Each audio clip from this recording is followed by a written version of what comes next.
Tunggu dulu Ina, aku agak terganggu dengan apa yang Ina ucapkan tadi. Jadi kalau salah jurusan dan saat ini mungkin kecewa, jangan ambil tindakan yang drastis. Tindakan apa yang terbayangkan? Karena sekarang kan belakangan ngetren ya, jadi hanya sayangnya dalam 1 bulan ini aja saya sudah mendapatkan berita anaknya teman saya SMA itu loncat dari lantai 3 gedung sekolah. Jangan sekali-sekali loncat. Kita loncat gini, ini aman ya. Di atas itu jangan teman-teman ya. Ya, Jadi jadi ada memang yang sampai bunuh diri karena kecewa pada... mental health sih ya, jadi itu isu-isu belakangan yang sering muncul. Oke, jadi ini mental health di kalangan, ini yang generasi healing-healing itu ya? Iya benar. Iya, baru dimarahin pacar langsung minta healing 2 bulan. Iya, padahal tinggal ganti cari yang baru kan selesai. Loh, kenapa ada masalah? Baik, teman-teman kelihatannya lebay betul ini kakak Ina ini. Mana ada kita salah jurusan atau nggak happy di ini terus kemudian harus mengambil tindakan yang ekstrim seperti tadi. Tapi siapa di antara kita yang pernah nonton film Three Idiots? Three Idiots. Oke, beberapa nonton ya. Kalau belum nonton, film Three Idiots itu menceritakan fenomena bunuh diri di India pada tahun atau awal 80-an.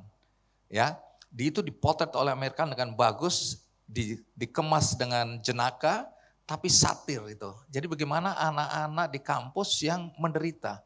Karena orang tuanya memaksakan agar anak-anak itu masuk, waktu itu di India ya, ke jurusan teknik, karena teknik di India lagi berkembang.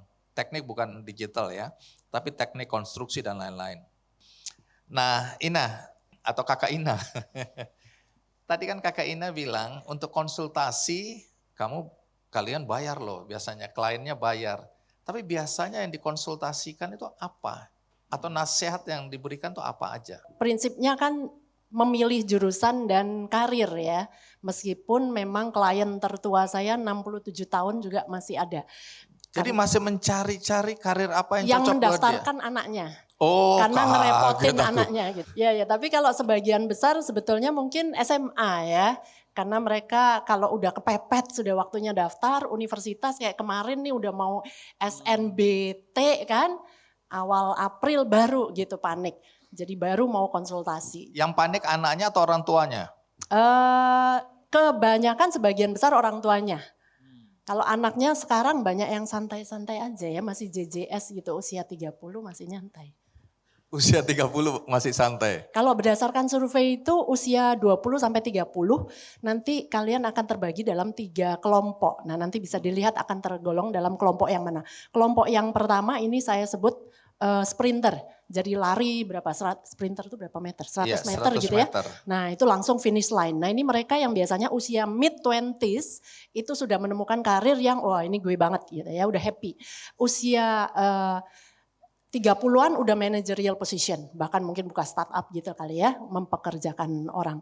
Tapi ada kelompok kedua yang kategorinya saya sebut pelari maraton. Lari belasan kilometer akhirnya nyampe juga gitu. Nah itu mungkin yang kayak kita-kita lah ya, masih salah-salah dulu, salah jurusan, salah karir. Akhirnya usia late 20s baru ketemu. Tapi makin generasi makin ke bawah saya temui makin banyak yang tergolong kelompok ketiga. Ini yang saya sebut JJS. Usia 30-an masih galau, masih nggak tahu mau ngapain. Coba Ruby cerita pengalamanmu. Ya. Bagaimana akhirnya kamu menemukan bidang yang kamu cintai. Tapi awalnya kan kamu bilang, bahkan aku penonton podcastnya. Nama podcastnya apa? Dijelasin dulu dong. Nama podcastnya 30 Days of Lunch.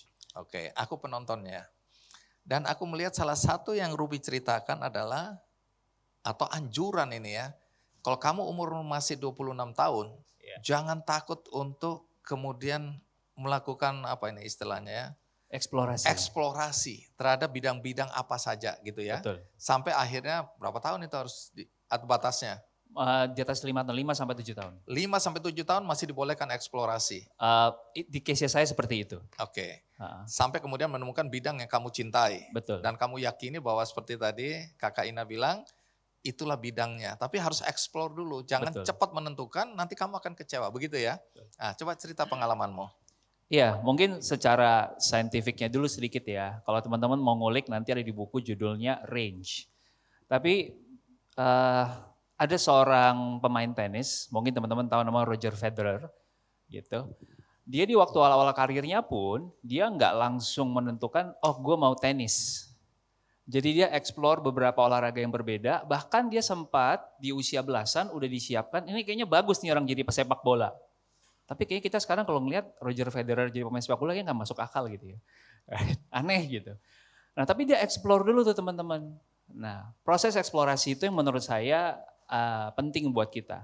Karena waktu kita masih SMA, bahkan waktu kuliah, seringkali kita tuh nggak kenal diri. Ketika kita nggak kenal diri, susah untuk paham diri. Kalau nggak paham diri, susah untuk bisa percaya diri dengan pilihan-pilihan yang kita ambil. Nah, jadi yang saya lakukan adalah kenal diri dulu. Kenal dirinya apa? Pertama, saya akan pakai sedikit framework ya, supaya teman-teman lebih kebayang. Namanya Ikigai, Bang Andi. Jepang ini berarti ya? Betul. Ikigai dari bahasa Jepang yang artinya adalah reason for being, alasan kita untuk bangun setiap pagi. Nah, jadi kalau teman-teman di gawainya nanti bisa cari kata Ikigai, nanti akan muncul tuh di bagian gambar ada irisan dari 4 lingkaran. Ya, ada yang kamu suka, apa yang kamu jago, apa yang dunia butuh, dan apa yang dunia bersedia bayar. Nah, seringkali kita fokusnya hanya ke apa yang kita suka. Belum tentu dibutuhkan. Belum tentu dibutuhkan. Sayangnya seperti itu. Karena dunia udah bergerak begitu cepat. Bukti paling gampang adalah bahkan seorang pilot pun yang dulu jadi salah satu profesi yang paling menjanjikan sampai sekarang pun masih. Tapi kalau pandemi 99% pesawat parkir, dunia nggak butuh. Right? Nah jadi disitulah kita mesti ngelihat bahwa ada elemen lain selain apa yang saya suka. Ada industri yang lagi sunset, ada profesi yang udah lagi sunset. Nah itu kita mesti aware. Nah, jadi itu yang saya lakukan sih Mas. Mencoba untuk menemukan apa yang saya suka, saya jago, dunia butuh dan ada duitnya. Kalau dunia butuh kan pasti ada duitnya sebenarnya. Atau duitnya segitu sama duitnya segini gitu ya. Iya, itu dia. Ada Poinnya. duitnya itu maksudnya banyak gitu ya. Tapi ada berapa bidang pekerjaan yang pernah Ruby jelajahi untuk explore itu?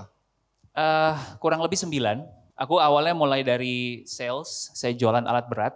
Jadi sampai sekarang saya bisa ngendarain ekskavator. Kalau ada yang mau ngetes dibawa ke sini gali lubang tutup lubang boleh.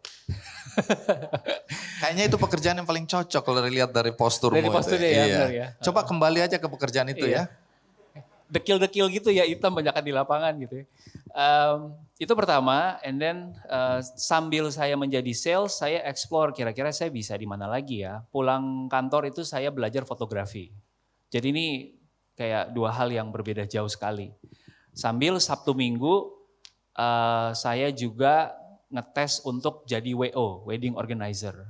Jadi itu 3 yang aku pernah coba. Along the way di tengah-tengah karena waktu itu di tempat saya kerja ada kesempatan untuk ya dapat penghasilan tambahan dengan menjadi petugas lelang. Emang absurd ya jalan hidup saya ya. Lalu di tengah-tengah bagian eksplorasi juga saya enggak cuma ngelihat sisi logik atau orang bilang dulu otak kiri otak kanan ya. Saya coba ngelihat sisi artnya saya ada lagi nggak sih selain fotografi.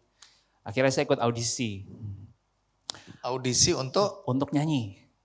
Gitu. Oke. Ya Wah, ada modal juga sih aku lihat. Iya, baru akhir-akhir ini sih ada modal, kalau dulu sih enggak. Oke, terus itu juga dieksplor. Itu juga dieksplor. Tapi di situ ada cerita yang menarik. Karena setelah audisi saya langsung tahu, kayaknya saya bukan di sini. Oh itu nggak tahu diri itu. Harusnya kita dari awal tahu. Ngerepotin ya? Iya, ngerepotin juri, ngerepotin panitia, udah daftar, udah ngurus kamu masuk, dan baru kamu tahu bahwa aku sebenarnya nggak cocok Nah, atau nggak bisa. Kadang-kadang kita tuh butuh begitu, Bang Andi. Supaya kita tahu bahwa memang kita nggak layak di situ. Supaya kita benar-benar dapat penolakan yang benar-benar penolakan, baru oh iya emang gue bisa. Gitu. Nggak tahu diri, ya udah. Terus tunggu dulu, ini by design atau sebenarnya kamu waktu itu tidak tahu? Baru belakangan kamu bisa menyimpulkan. Baru belakangan aku bisa bentuk ada sedikit benang merahnya lah. Tapi waktu itu memang dalam hati cuma satu kata eksplorasi. Eksplorasi. Tapi belum tahu ujungnya di mana waktu itu ya. Belum tahu. Sampai akhirnya kamu menemukan apa yang kamu suka, apa yang dibutuhkan oleh masyarakat, Iya. apa yang dibayar bagus, Dan saya jago. terus satu lagi apa yang membuat kamu bahagia begitu ya. Iya.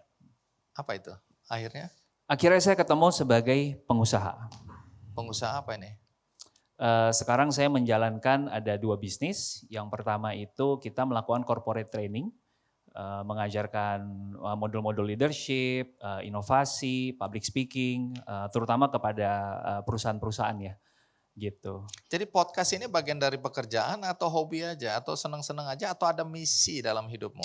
Aku juga ngerasa edukasi zaman dulu kan sepertinya kita harus ngelewatin sebuah bentuk ya, apakah sebuah buku yang mungkin proses penulisannya lama banget, apakah sebuah kursus, apakah sebuah bentuknya kuliah yang sepertinya sudah ada struktur gitu. Dan untuk nyampe ke sana kadang-kadang ada lagging dari informasi sampai nyampe ke orang. Nah saya ngerasa podcast itu jalan yang bisa lebih fleksibel.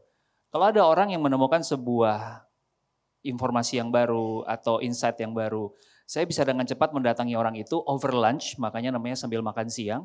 Lalu kita rekam obrolannya dan mungkin 3 hari saya ngedit bisa langsung nyampe ke orang-orang yang pengen belajar hal baru. Oke, Gitu. jadi kamu juga berbagi ya. Betul.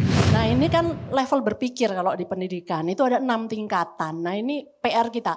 Sayangnya kita harus akui bahwa level berpikir di pendidikan di Indonesia kita masih berhenti di level 1.